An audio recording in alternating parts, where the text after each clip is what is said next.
The idea of the chain rule is basically how to take a derivative when you have a function composed of multiple functions.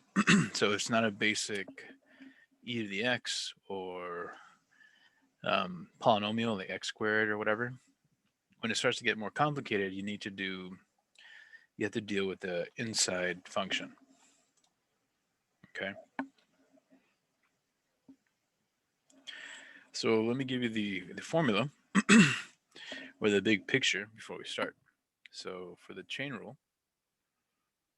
so given a function y equal to f of g of x. So this all comes from that whole fog. You remember that composite functions? The derivative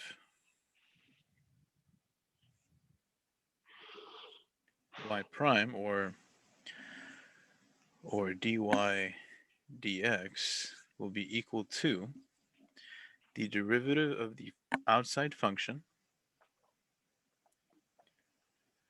times the derivative of the inside function. Okay, try to get that out of the light.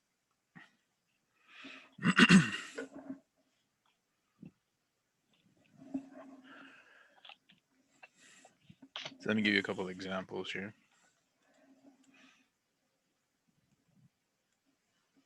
So let's say you have, I don't know, something easy. Y equal to sine of 2x. So you see how the outside function, right? The f function is sine. The inside function is 2x. Do you agree? Having this setup here, right? F of g, f and g.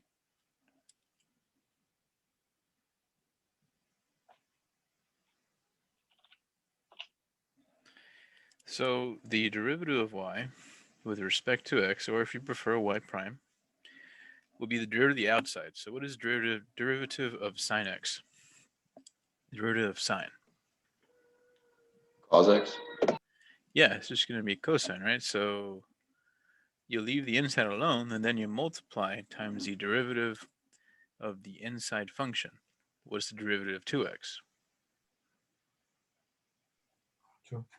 Yeah, right? So the answer will simply be 2 cosine 2x. Do you see how this works? Do you see how we had an outer and an inner function?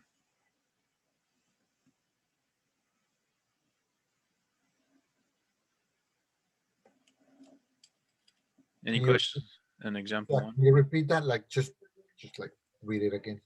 Yeah, so we have an outside function and an inner function. So this is a composite function because you have a function within a function. So when this happens, the derivative will have to be done this way. You do the derivative of the outside, which is cosine. You leave the inside alone. Then you multiply by the derivative of the inside, which is 2. And that's it. For at least for this example, that's it.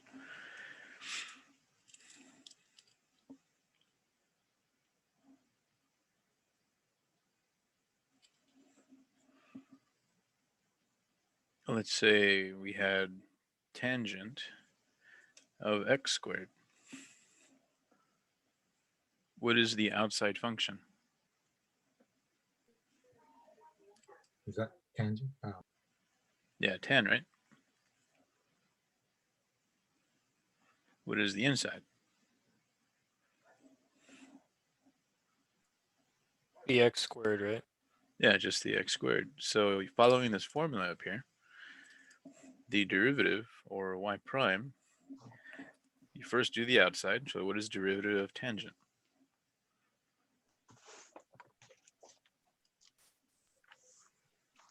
Secant squared Yeah, secant x. squared, and then you leave this inside alone. Then you multiply times the derivative of the inside. What is the derivative of x squared? The inner function.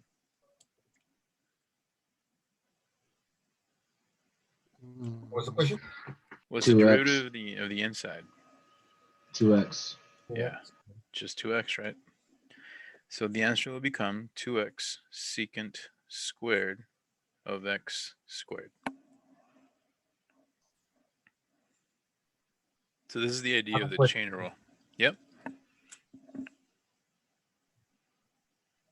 On my calculator, how do I put secant squared? Or hold on, I think on homework, how do I put squared? Is there a button that I can put square on? What kind of calculator do you have? I have a TI 83 plus, another one. There should be a caret, like a little triangle. So there's two ways depending on the calculator. Here. So this guy here has a power of 2. So I could hit, like, I don't know, turn this on. 45 or 54, and then put a squared button, right? This one. Oh, where is it? There it is, this guy. So you could put the exponent of 2, or you can use the little caret. You see this one? It looks like an arrow. But what I'm asking is, like, if you put sine or cosine, you press sine or cosine. You know what we're writing here is secant squared and then in parentheses. You want to do secant? Yeah, go ahead and do secant. Okay, so well, first of all, we have to know there's no secant button, right? So what is secant in terms of the original 3? Cosecant. Right. Tangent? Secant One is over One over over tangent or cos? Yeah, it's going to be cosine. 1 over cosine is equal to secant. So you could do this. 1 divided by cosine is equal to secant, right? And I don't know, put whatever number in there. And then you can then do the arrow and put a 2. Right, so that would be secant of 8 squared. Now, you could also do the inverse button. See over here, there's a negative symbol, x to the negative 1. That means reciprocal. So you could say cosine 8 to the negative 2 would also work, right? Because the negative would flip it over and then square it. So this would become secant squared. That's one way to do it. Or you could put multiple powers. You could say, I want this to be negative 1, so I'm going to flip it all over. And then put another set of parentheses, right? I mean, there's many different ways. I don't know what makes more sense to you. Yeah. So this one could be, take the reciprocal of the inside. You see this negative 1 thing? And then square it. So this would be secant squared. Or you could do the division. Or you could do a negative 2. But since there's no secant button, you have to flip it over. But I recommend the big parentheses when you square it. That way you won't mess anything up to be safe.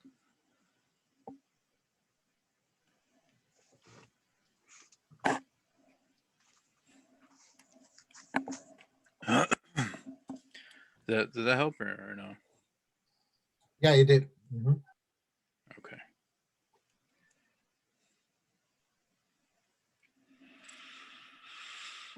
Okay. Now let me make up another question here. Let's say y is equal to, I don't know, 2 times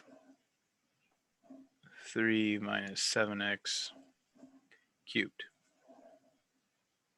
So you see how there's an inner function and then there's a power function. So the outside. Is that a 7x inside parentheses? Yeah, this is a 7 right here.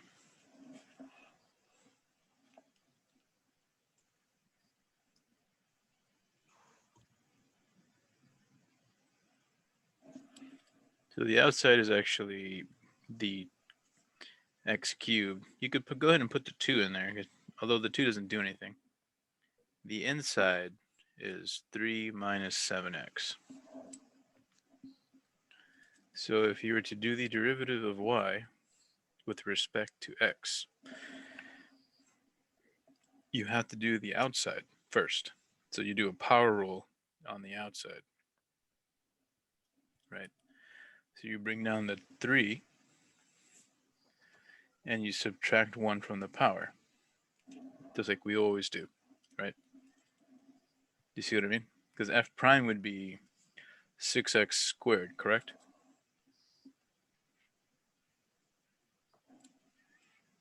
So this is the 6 and this is the squared part.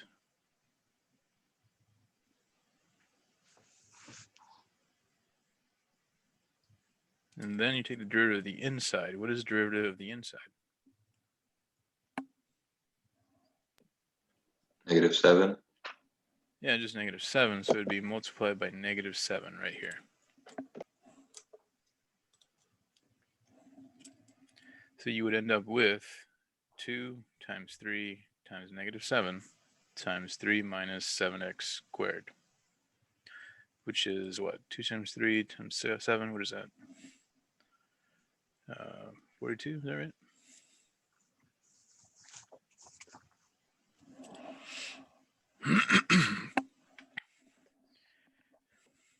So do you see the pattern?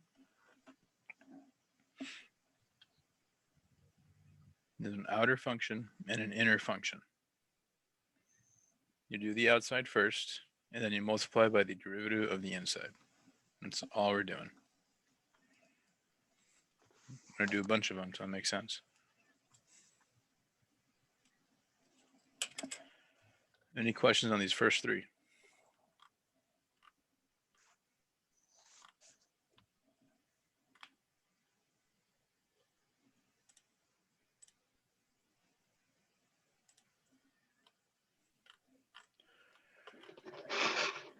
On that one, the example that you did, it would be the 42 or minus 42, Mhm. and then open parentheses 3 minus 7x squared. Yeah, you would just stop there. Okay.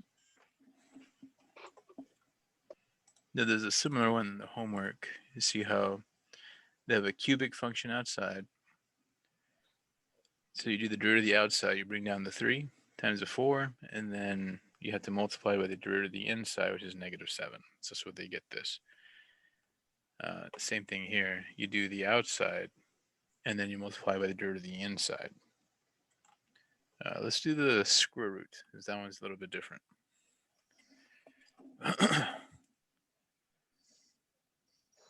I'll change the numbers, I guess.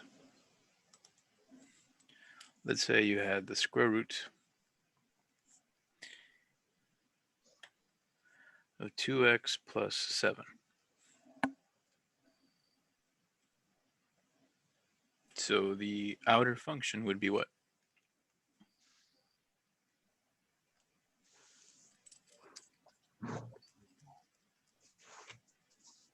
Two. Right, what's the outside?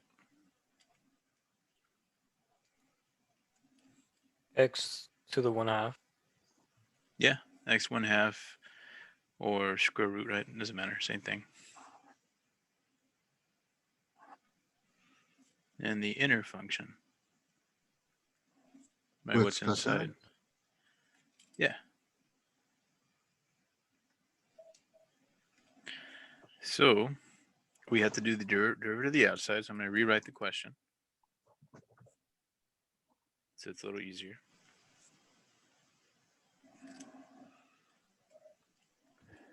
So do the derivative of the outside, right? What do you do with this power? Put it to the front. Yeah, so you bring it to the front, and then you subtract 1, right? So 1/2 minus 1. -1/2.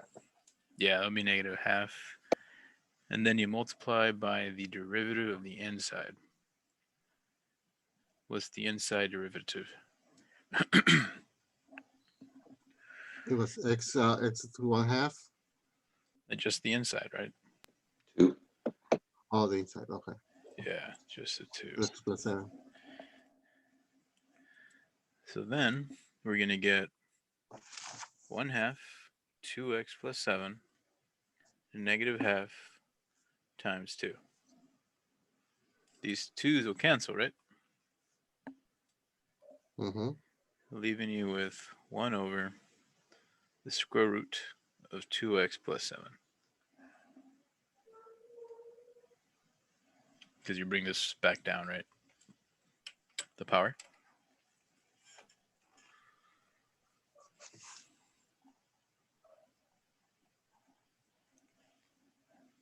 Where did you Would it get be a the negative? 2 from? Sorry. What's up?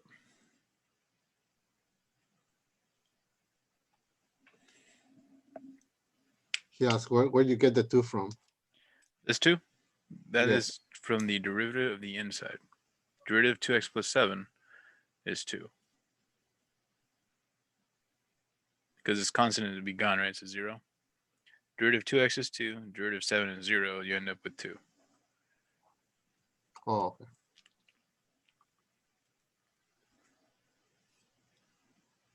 And then you have the power rule for the outside. When this is negative half, you have to bring it to the bottom. But a half means square root, so you can change it back if you want to. I think the homework changes it back. Like for example, this guy here, it's the same question, just different numbers. You see how it ends up in the bottom? It's because you're going to do the derivative of the outside first, which will make it a negative half, and then it goes back down. These numbers in front are coming from the derivative, the power rule, and then the derivative of the inside times -9, right? That's why it's negative. Now, would ours be -1 over square root of 2x plus 7? Because it was a -1/2. One more time. On ours, since it was a -1/2, would ours be -1 over square root of 2x plus 7? Only if we were to take another derivative, it would be. But you see how the original power came down as a positive half, right? So it's going to stay positive. The exponent became negative, but that doesn't change the sign of the problem.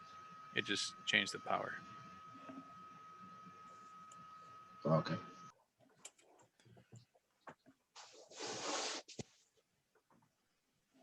Okay, let's see here.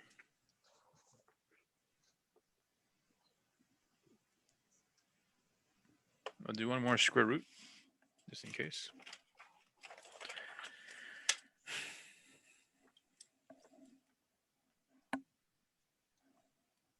This is similar to question 8.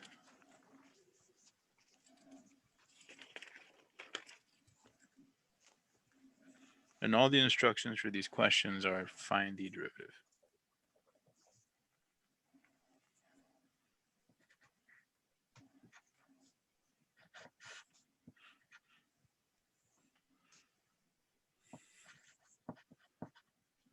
Okay, so you see how the outside function is the cube root of x, right?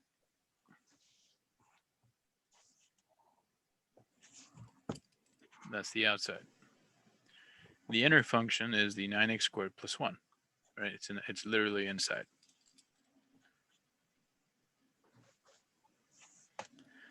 So when you find the derivative, we probably should change it to a fractional power first.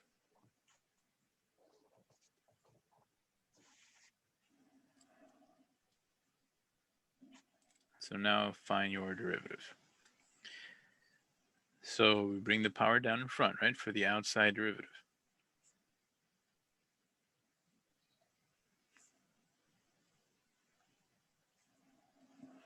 Oops, that's not 1/3, it'd be 2/3.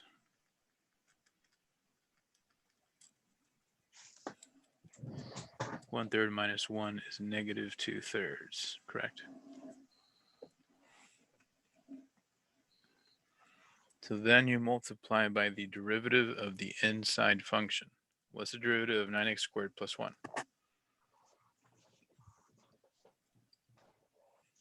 18x. 18. Yeah, 18x, correct. All right. So then, just do some algebra, right? Be 18x over 3 times 9x squared plus 1 to the negative 2/3. Since it's negative, we can bring this to the bottom. What is 18 divided by 3? 6x. Yeah, that's just 6, right? So then this whole negative thing will go to the bottom.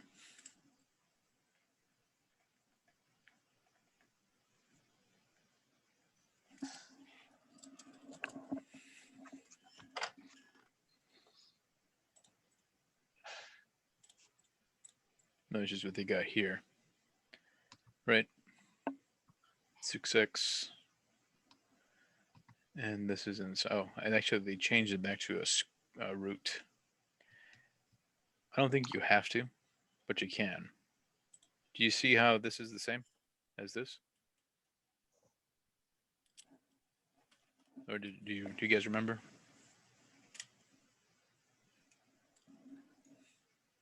Yeah, it makes sense. Yeah.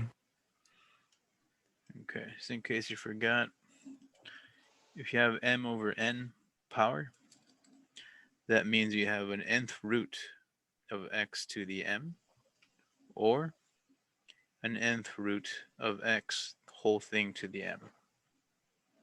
So they went ahead and changed it to 6x over, they put the cube root outside and the square inside for no reason. You see what I mean?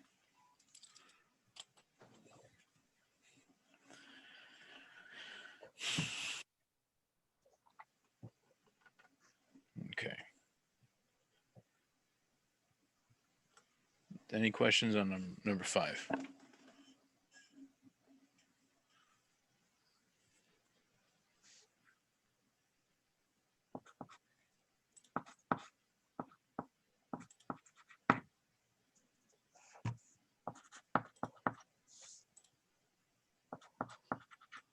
Okay, let me check the schedule, see where we're supposed to be or when.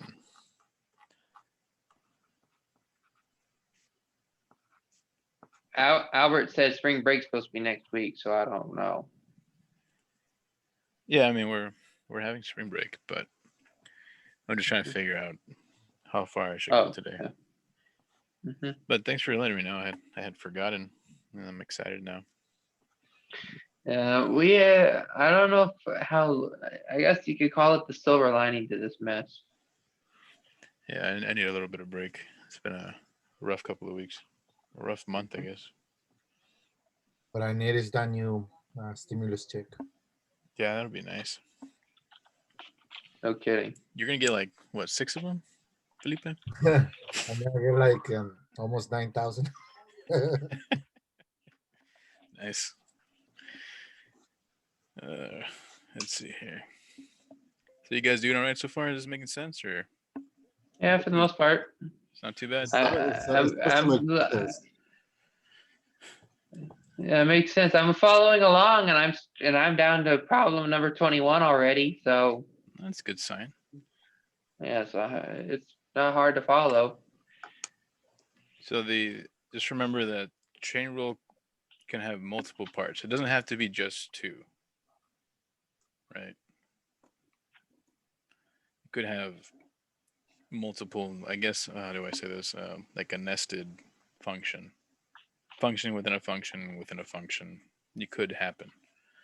So you'd have to, you see how this one has only 2, right?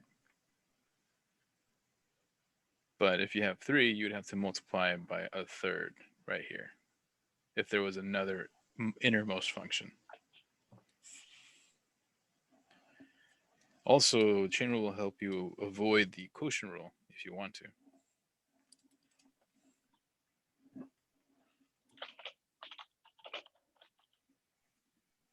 For example, here on last section, you had no choice but to do quotient, right? Because it is a quotient. But now, what we could do is say, you know what, I don't like the quotient rule because it's trash. Let's move it up to the top, right? Because this is a negative power.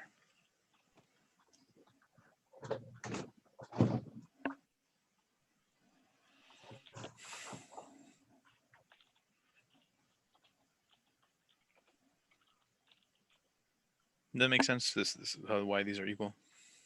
Mm-hmm. Pepperoni sounds good, Felipe. Let's see here. So Okay, how did you get that -1? Is that a power from the bottom section of the? yeah, so whatever power is not down here, if there is no power, you assume there's a 1, right? Okay. So I can, whenever I feel like it, I can move anything to the bottom and put a negative on it. Or if it's on the bottom already, I can force it to the top and put a negative on it. Just from algebra. So that's what I did. I took this term, moved it to the top, now it has a negative.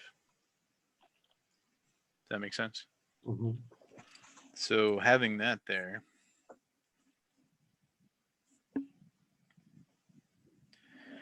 you can just do a power rule.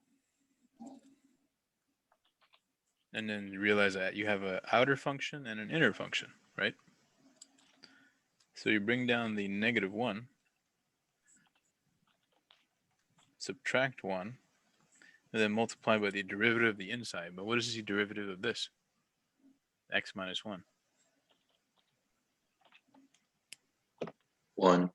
Yeah, it's just a 1, right? So this saves you a lot of work. So now you don't have to do the quotient. So this becomes -8 times x minus 1 to the -2. So you can just simply bring that to the bottom and you're done. Does that make sense? Mhm. So instead of the quotient, you can just do this guy here. Bring it up top to a power rule, and you're done. It's way easier doing it this way. But it's up to you. I'm not going to force you to do it one way or another.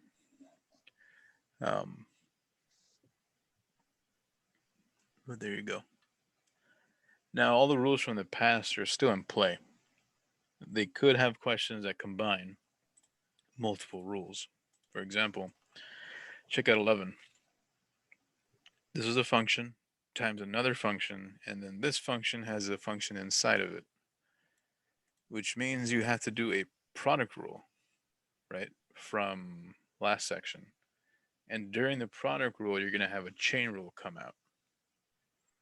And all these chain rules and products will require power rules and etc. Like they're assuming that you under this question here assumes you know your basic power rule, your product rule, and now this new thing, the chain rule. Okay. So let's go ahead and do this one slowly, I guess. You guys cool on this example 5 and 6 so far? Yeah.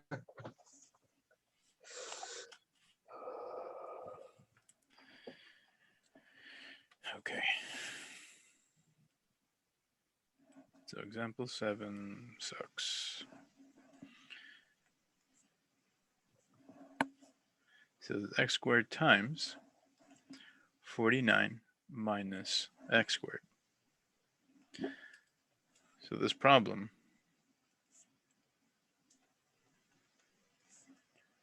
requires the chain rule during a product rule. That's why it seems difficult.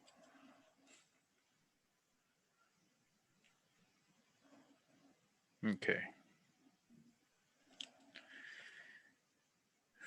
So let me go ahead and make sure I write the product rule real quick. So we said that if you had two functions, f of x times g of x, the derivative would be f prime g plus g prime f, right? That was from Wednesday, I think. So we're going to have to use this guy on this problem here. But you see that if I call this f and g, that g has, whenever I do the g prime over here for the formula, we're going to have to do a chain rule on this guy. So that's the hard part. All right, so here we go. So the derivative of y is going to be f prime. So I'm just going to put the quote so you know that you're supposed to take a derivative, just so it's more obvious. Times g, so the formula says, plus the derivative of the square root piece, which is the chain thing, times f.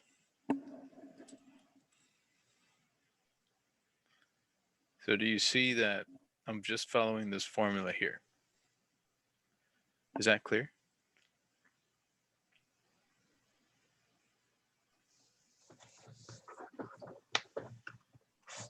Yes.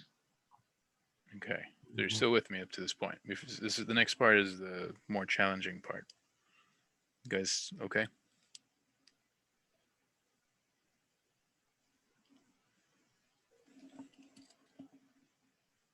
Okay, I'm gonna assume you guys are experts. Mhm. All right, so derivative of x squared. That one's not too bad, right? This section will simply be 2x times a root.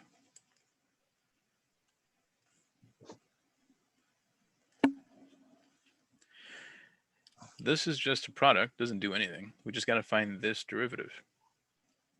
So remember, I'm going to change it to a 1/2 power So it's to the front. to show an extra step here for you guys.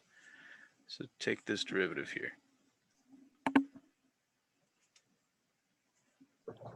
So what's the derivative of the outside going to be?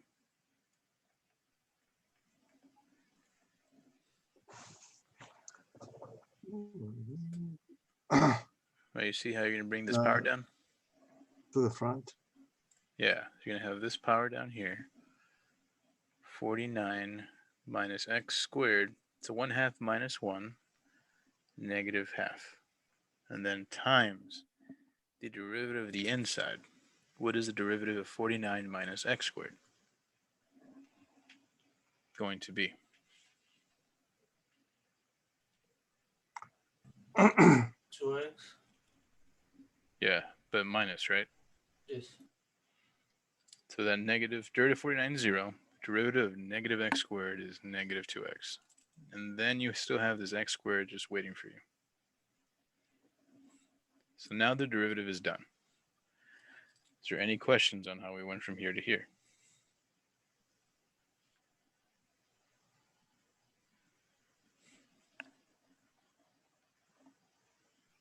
How did you, can you repeat, how do you get the negative 2x? Yeah, so this part right here is the chain rule. So you do the outer power, you bring down the 1/2, right? Subtract 1. That's where these parts came from. Then the chain rule says do the derivative of the inside. So times the derivative of the inside. So derivative 49 minus x squared is this. Now you could show one more step here if you wanted to. You could say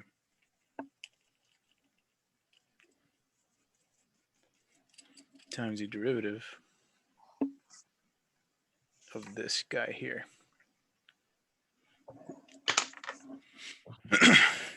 Yeah, this is the formula says at the very beginning. You see what I mean?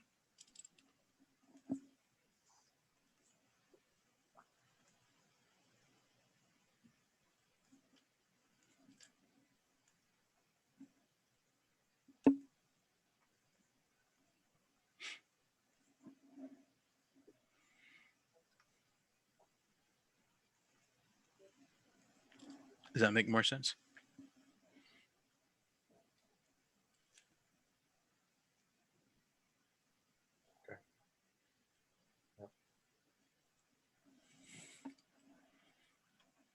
So that's it for the derivative. At this point, it's just algebra. Is there any questions on the derivative step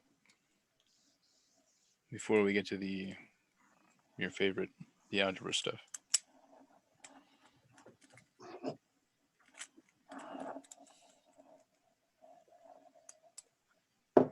You guys cool on the calculus step?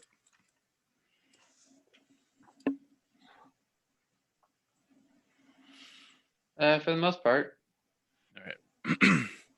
So we know that the negative power will take this to the bottom, right? So let's go ahead and do that. These guys will stay up top. 1/2 times a 2 will cancel. So let's try this. Let's see how this goes.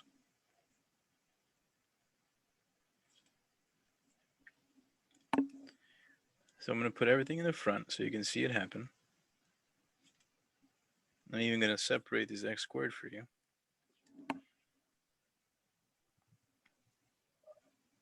And I'm going to go ahead and change this back into a positive power.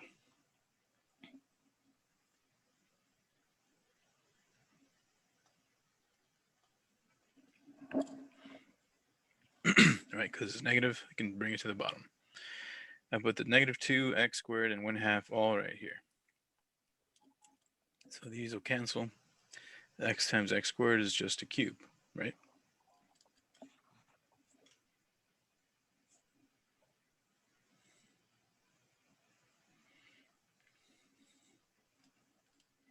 This will stay negative though. This is minus. So 1/2 times a -2 is minus x cubed over the square root of 49 minus x squared.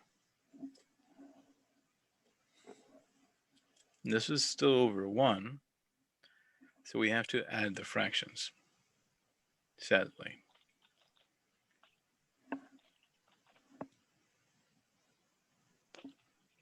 You guys okay from here to here, this algebra step? How did you get the -2 hugging the 1/2? I just moved it to the front. Talking about Okay. these two? Yeah. Because they're all multiplication, right? Yeah. All these guys, so you can rearrange it however you want. I just can't get inside here.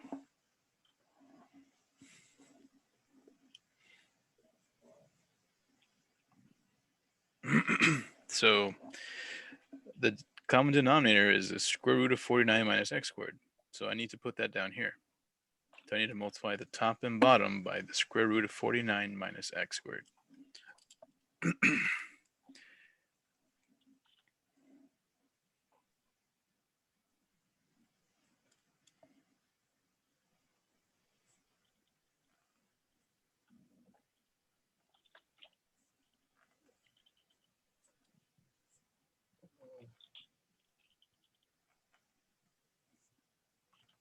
So this is how we got the common denominator right here, right?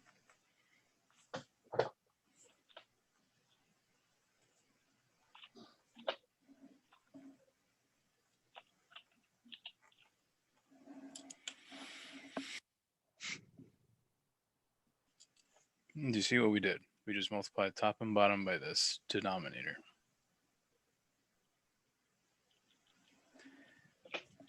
Now you see that these are the same on top, right? These are going to square, which will cancel the square root.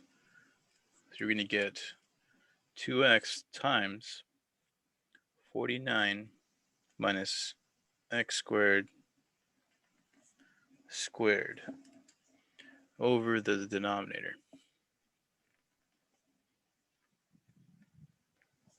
I'm showing some extra algebra steps in case you are rusty.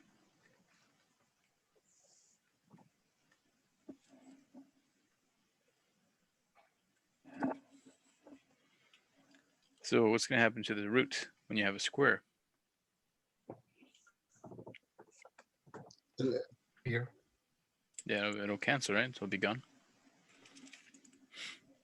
So you'll be left with 2x times 49 minus x squared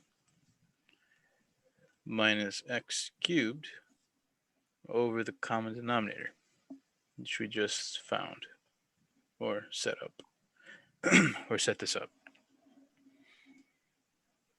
So you'll multiply this out and combine the like terms. You could also factor an x out of both, but whatever.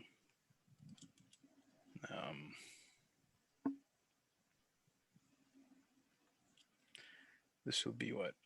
49 times 2 is 98, right?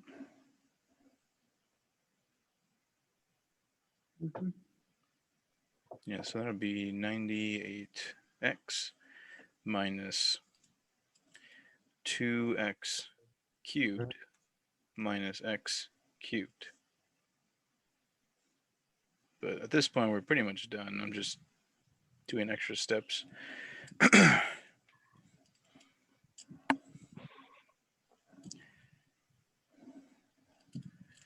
This is where the answer comes from, though. Is that a 2x cubed or 2x squared? This is a cube. Because you have 2x times negative x squared. So that'll be negative 2x cubed. Okay, just for the record, you asked. I'm not okay with any of this. I don't know who invented all of this. Too much. Yeah, so that's what I'm saying. This is a harder problem because it's assuming it's assuming you're comfortable with the power rule, all of your algebra, and the chain rule. So missing any of Similar to those number pieces, 27. probably. I mean, I doubt they're getting easier, but so yeah. So you see this guy, it's the same thing as what I have. They just combined the 3, right? Negative 2 minus 1 is negative 3x squared because they factored an x out. So they want one more step. I'm out of space, but you combine these two right here, and then you factor an x, and that's the answer. But that's enough for that question, I think. So. You're pretty much all the same from here on out until you get around to the teens. Yeah, it looks like the next few are similar. So this is a power rule with a chain. This is a quotient with a chain. This is another quotient with the chain. So you can see how ugly it gets, right? Same deal. That's just stuff from a while back. Mm-hmm. We did these at the beginning. So I thought these were easier to grasp, right? The first couple of questions made more sense.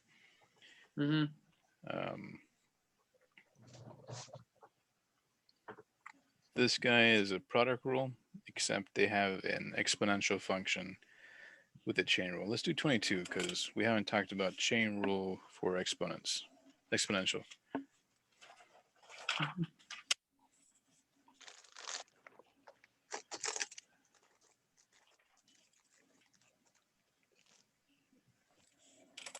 Can you switch screens, please? Oh, okay.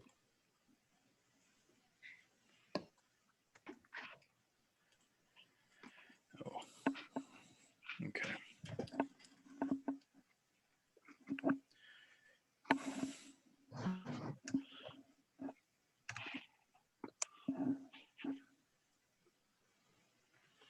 Okay, so this requires a product rule, but the exponential has a chain piece to it.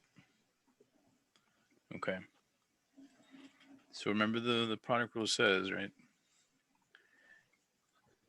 Derivative of y would be the first derivative of the first part times the second part plus the derivative of the second part times the first part. That's what the formula tells you to do. So now you have to do the derivatives, which requires a chain and a power rule. Right, because we did the product already. So derivative of this guy is simply 2x, so that's done. Derivative of this, so remember how we said the derivative of e is itself, right? Mhm.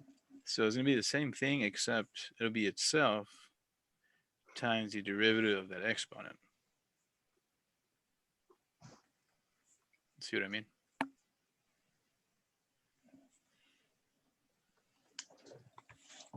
So what is the derivative of negative 9x?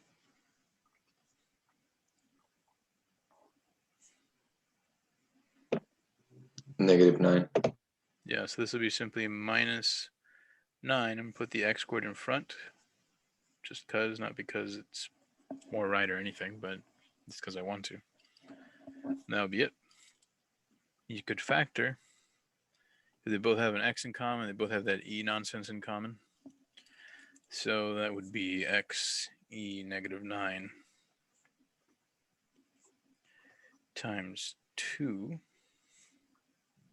minus, what's that going to be? 9x, right? You could do that, but I think this one's fine.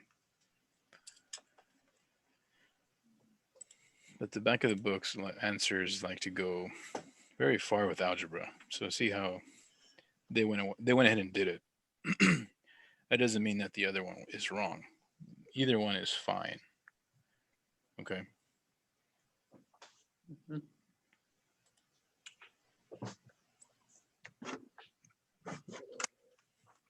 Yeah, 'cause I went for the long drawn out one on mine.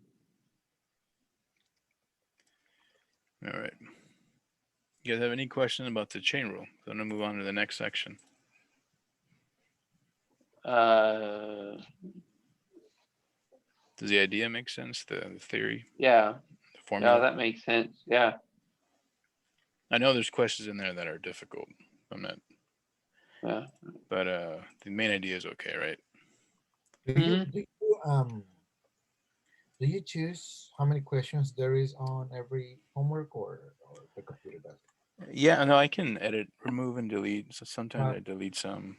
I was just wondering how in the beginning we had like probably what 13 questions and now like 20 or We're at 30 on this one. 25. This one is because you need to practice it a lot before it makes sense. And that's the reason. Yeah, personally, I'm having trouble grasping the concept, but I'm gonna watch it. Well, watch videos after the class. Yeah, did you guys watch? Did you watch the videos on there too, or not yet? I Not watched yet. some of them.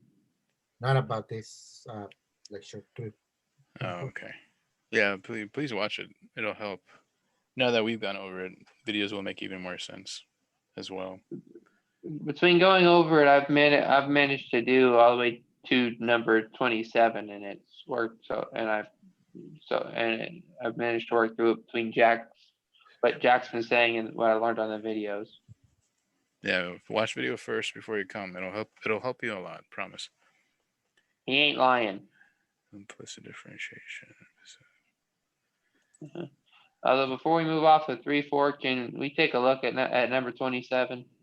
I don't even know if this is chain rule anymore. I don't even know if it's chain rule anymore at this rate. But looking at it, I mean, it just doesn't make. I'm lost. I hit it, and it's like, where'd the road go? We had enough for 3.4, no? Let's go Let me with see. I'll look at it real quick. It's fine. Let me see. 27. Thank You you. said? Yeah. If it's too long, then we'll hold off for it. But I'll at least. Okay. Yeah, at least want at least someone to tell me where the road went. Because this guy, right? 27. Yes, you're given a bunch of points, and I imagine somehow we need to plug it in, but when I tried to plug it in, I couldn't. I got literally nothing. So I'm So all you have to confused. do is apply the product rule. So the derivative of this in general would be what? G prime times H plus H prime times G, right? Okay, now I see what And I'm then you're doing. given all that information here, so you just plug and chug and you're done. Okay, that explains what I did. I was using a different rule. Yeah, so you literally just need this and you're done. This is actually the easiest, one of the easier questions. I'm not saying you should have seen it. I'm just saying it's Yeah. not too bad. It's not as bad as that last one. Yeah. Like I say, we had a break. I hit the wall. I figured good time to ask. Yeah, so yeah, use this formula, right? The product rule, and then just plug in what they gave you. Okay. Let's see how much time we got. Just make sure. About an hour. All right, I think you guys want to take a 10-minute break, and then we'll at 10:10 we'll start a new section. Okay. Yeah, that'd be nice. Gonna make myself a latte. Yeah, we need a little break after chain rule.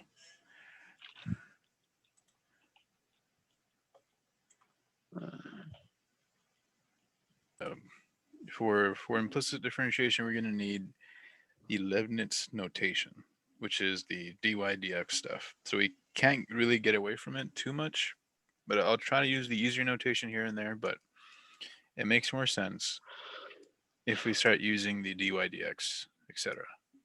So you know how we've been doing. So this whole time, we've been taking derivatives of functions with respect to x, right?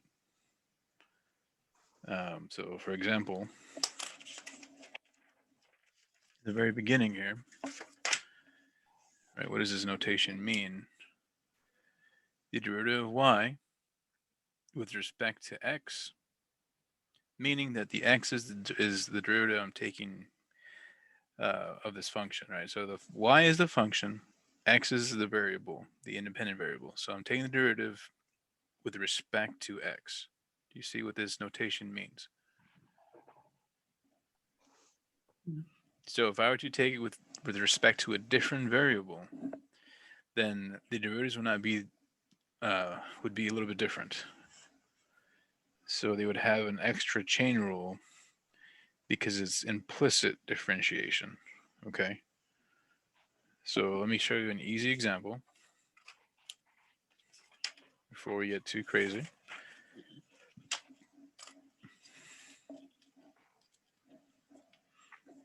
So basically we have to solve for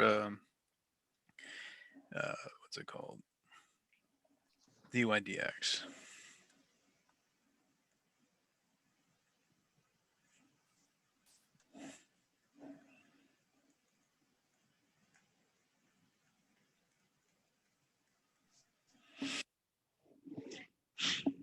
Okay, so implicit differentiation.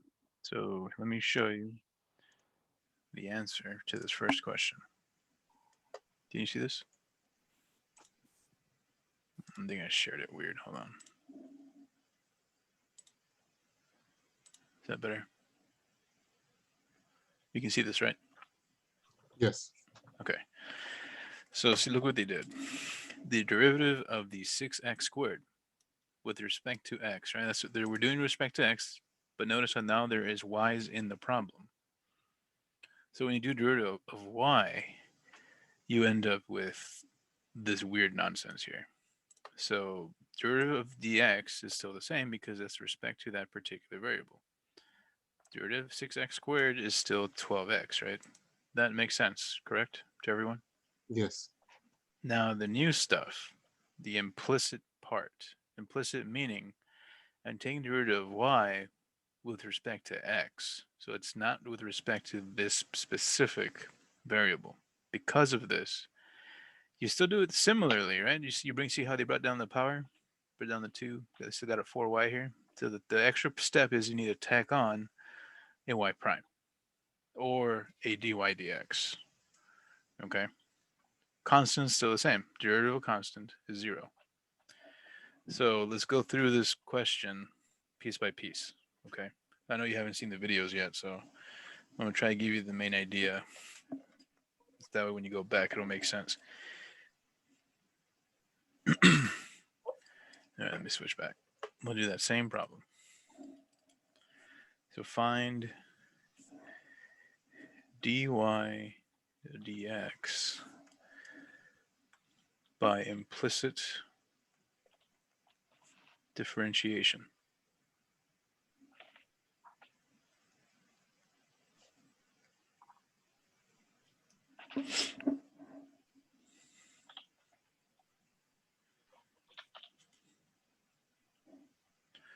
Okay.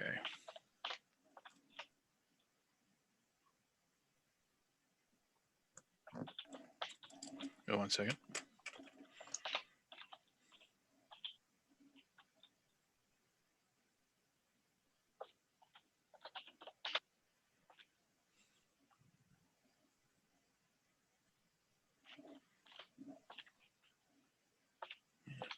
Got a lot of spam emails lately. Okay, so the idea is this is how we should write it. All right, so we're given this function 6x squared minus 2y squared equal to 9. So how I want you to think about it is you're taking the derivative of both sides with respect to x. So d dx of this side and d dx of this side. The right side is easy, right? Derivative of any constant with respect to anything will still be 0. So now you got to take the derivative of the first term minus the derivative of the second term. Let me write that a little bigger.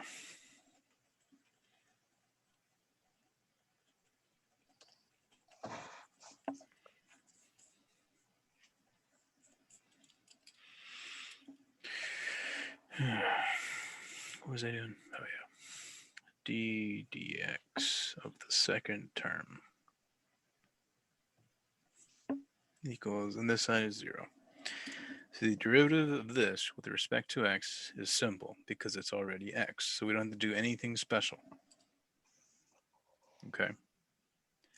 Derivative of this guy will require a chain rule. So this would be, bring down the 2, it would be 4y times dy dx. So you have to tack, whenever you do derivative of y with respect to x, you have to tack on an extra dy dx, okay? Because it is implicit. Is there any questions on how we got here? That's pretty much 90% of the problem at that point. We already finished the implicit derivative.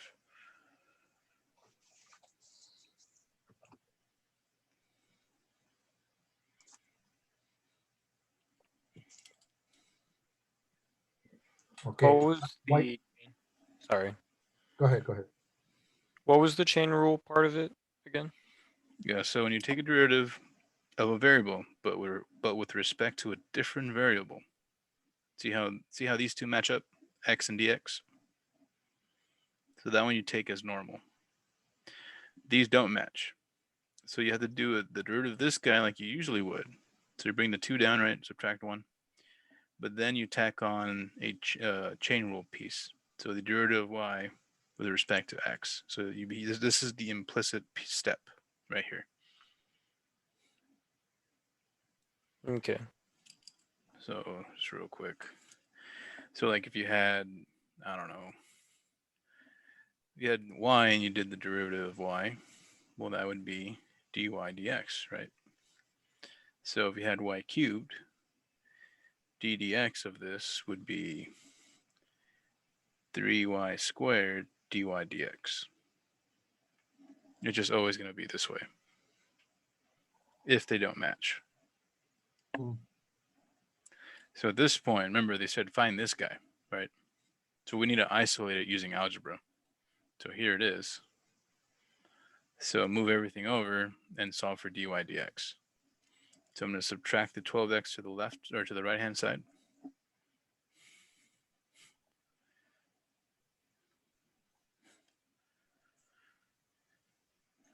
Right? You guys cool with this step? But then minus 12x over here.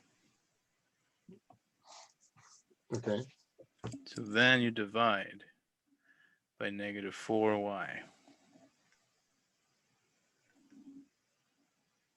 So dy dx is equal to negative 4 divided by negative, or negative 12 divided by negative 4. That's 3. Three. 3, right? Yeah, thanks. There we go. So the derivative of y with respect to x is equal to 3x over y. You see how I can't isolate the x by itself. I have a y as part of the problem. That's what implicit means. So that's why they call it implicit. I can't solve for it outright. I still have a y. But that's the final answer, right?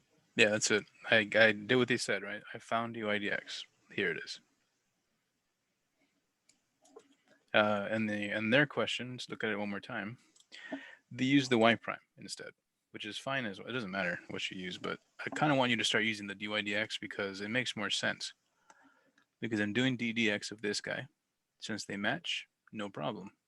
D dx of this guy here is 4y times dy dx. So they just put y prime instead. And then they solve for y prime. That's where this came from. But they didn't show any of this stuff, right?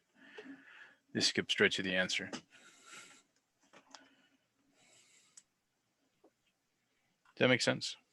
Mm-hmm. But remember, everything we've learned before is still in play. You will still see product rules. You'll still see quotient rules. You still see chain rules. But now you're going to have to do all that stuff with this implicit idea. Okay, so yeah, it's going to get a little harder.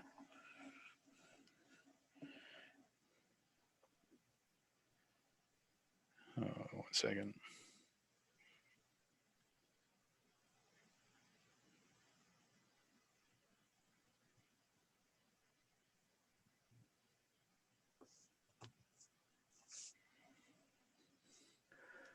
So any questions on the first one? Did it make sense? Yes. All right. So I know this looks like crazy nonsense. So let's go ahead and do it ourselves. All right. But do you see the goal? Isolate dy dx. This time I'm going to use y prime just because.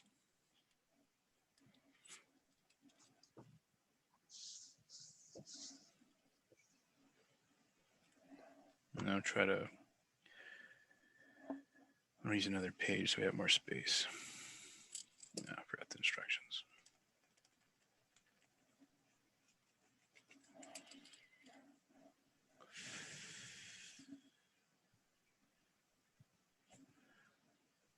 Find the dy dx by implicit differentiation.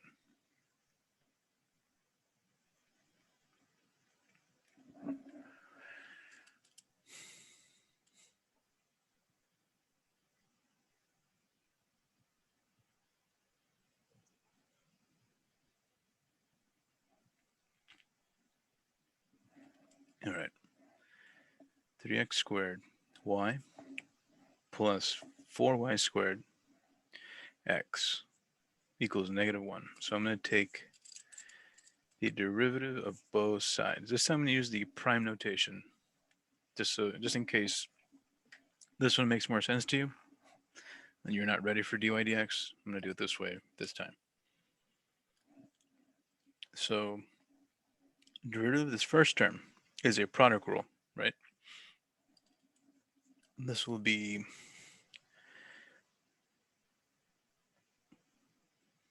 derivative of the first part times the y plus the derivative of the y part. Ah, crap. Yeah, this is a nasty question. Jesus, it's number 2 barely. the derivative of the first times the second times the would- derivative of the was a good- second times the first, right? You guys agree? That's the first piece right here. So then you got to do another product rule with these two. Okay, so here we go. Derivative of the first part times x plus derivative of x times the first.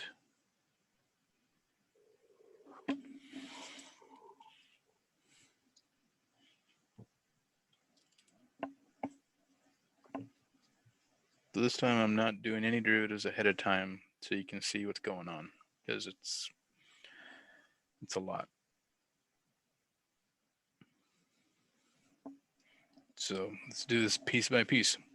Derivative of this first piece, what is it? 6x. Six, So 6x and the y is right there. Derivative of y, Y. yeah, it'll be 1 times d, just y prime, right? Technically it'd be this, but we don't show that. And then that 3x squared is right here. You don't have to put parentheses. What's the derivative of this guy?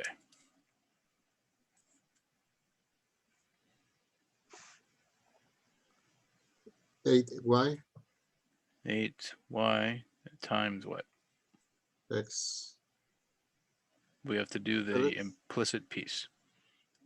So it'd be 8y times y prime, and then the x. Okay. So whenever you're doing the y, you have to do that extra step. Mhm. Your light is It's Yeah. just over there. Yeah. Is it better down here? Or is that better? Over there. I think the top part's better, right? Like that? Mm-hmm. Okay. Derivative of x. That one's easy, X. right? X prime. See, that's why the prime is confusing, right? Since we're doing derivative of x with respect to x, it would just be a 1. That's why this one was a 6x, because it was respect to x. There was no x prime. And then this guy is just tacked on. That's it. So that's all the derivatives at this point. Oops, forgot the equal to 0.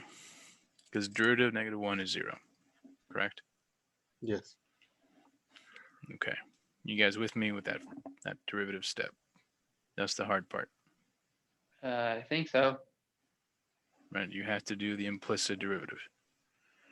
I hope we can recap this Wednesday because we're almost out of time for the night. Oh, we will. I mean, I expect you guys to watch the videos, get stuck on Uh-huh. the homework, and bring a bunch of homework questions. Who's going to be joining me for studying this in study group tomorrow?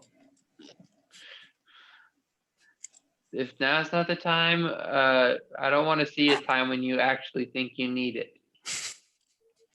Yeah, I'm sure. Just feel free to message Tyler if you guys want to. Okay, but we're not done, are we? What's the next step? Combine everything. Yeah, we need to combine stuff. And what is the goal? Cancel. Isolate. Yeah, we need this guy, right? Isolate Y prime. Yeah. You want to do that. Yeah, we need to isolate y prime, so we're not there yet. So what I recommend when you get to this step is move everything that doesn't have a y prime to one side and keep y prime on the other side. So right now we have, these two have y primes on them, correct? So I'm going to move this nonsense and this to the right.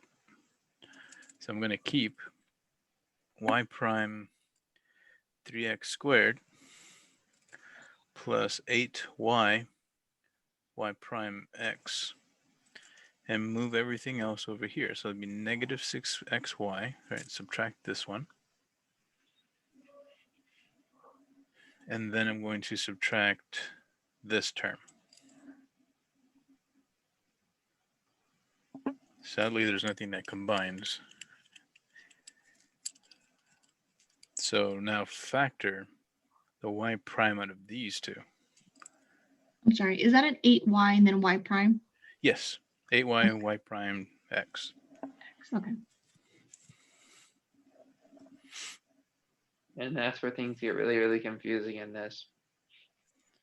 Yeah, I know. Do you prefer? I think the dy dx is more clear, but you need to be comfortable with that first. Well, taking a glare just of 2 problems down the screen, it's about to throw us for square roots involved in this. Yeah, I mean, everything that's happened in chapter 3 can happen in this section, except it'll be done with implicit derivatives. So chain Okay. rule, I think, is the last technique. So implicit is just having you do all the techniques so far at the same time with this new idea. And that's why it feels so difficult, because you still haven't mastered chain rule yet, or power rule for some of you, or product.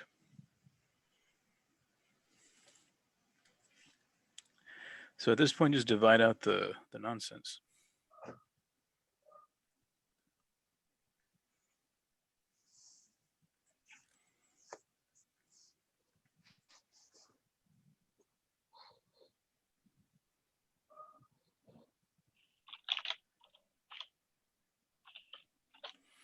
So these will cancel, leaving you with y prime equal to negative 6xy minus 4y squared over 3x squared plus 8xy.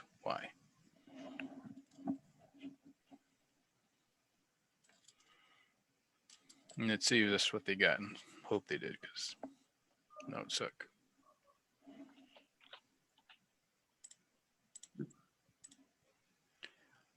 All right, let's see here. So first step, that's what we got, right?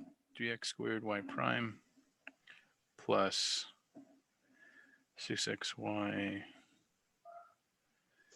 plus 4y squared.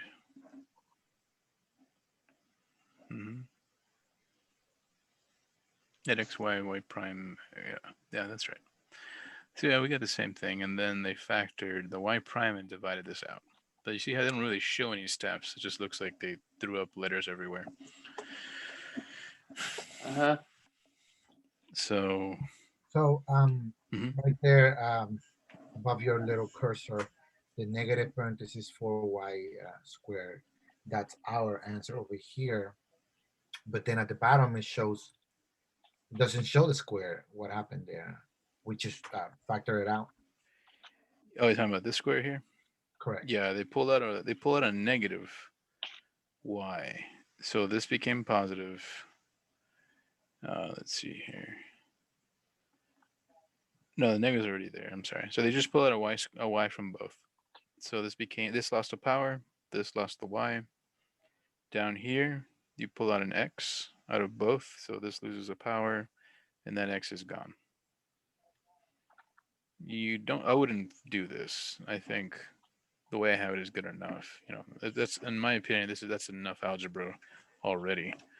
You know, but you could go further, I guess. Do this if you really want to. Can you go back to your example, what you were working out? Mm-hmm.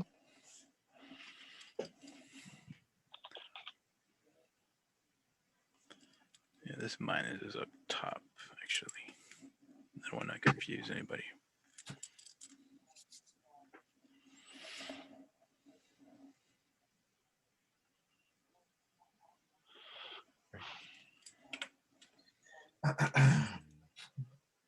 Okay.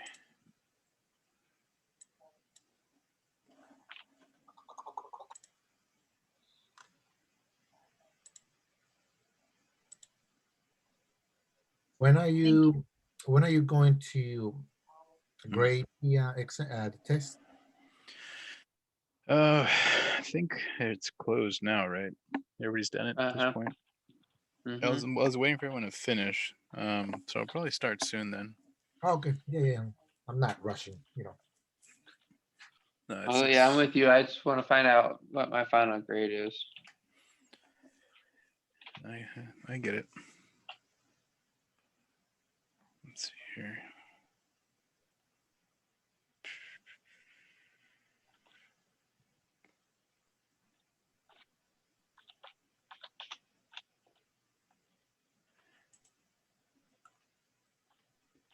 All right, you know what? We'll stop here. I feel like you guys are dead. I think we're trying to digest a little too much here with all this. Yeah, I don't want to, shovel a bunch of Oh, stuff well. down your throat, So, yeah, let's stop here. So, what I need you to do is go over the videos for chain rule and implicit, and then start the homework and start to realize what makes sense and what doesn't. So that way you'll have a bunch of questions on Wednesday. Okay. Okay. Okay. All right, guys. All right, good night. Have a Good good night, night, guys. everyone. We'll start this again soon. All right, bye. Okay. Let me know who wants to come for a study group tomorrow. I'll Yeah. have to cancel it. Yeah, I'll have to cancel it for Thursday, What time are you gonna start, Tyler? 8 o'clock Oh, when I get off work. 8 o'clock Uh, on Tuesday or Thursday. Tuesday, Thursday this week is one time I'm not going to be able to do it. I have surgery Friday. Damn, that's the only time Finally good. I can do it on Thursday. Okay, then I hope I'll see you next week. Well, actually, yeah, and I won't be having it during spring break. I'll see you a week after spring break then. Yeah, man. Do we have another test coming up before spring break? No, man, I won't do that to you. Spring break is Ah. next week, dude. I don't know, man. I've been just working. I think what I recommend is you guys master this during the break, and then when you get back, we'll start preparing for exam 2. That would be a good Okay. idea. Yeah, Yeah. that sounds nice. A nice week of recovery instead of just a weekend of recovery. Yeah. Yeah. Usually, I try to spend at least 2 hours seeing the content before, but because I've been down in a different state because somebody passed away in my family, No, I got you. I Man. haven't had any time to keep track of a lot of my courses. I And understand. If you need any extensions, just let me know, Yeah. man. I'm sorry that Prayers for you, happened. man. yeah, I just feel bad because I didn't look at any of this, and it's the only time I've felt not confident with the topic. So Hey, At don't least feel now, too bad. but now you know now you know how much it helps, right? yeah, yeah. definitely. But Yeah. yeah, catch you guys later. Yeah. Okay, see you, man. Okay. So, everybody.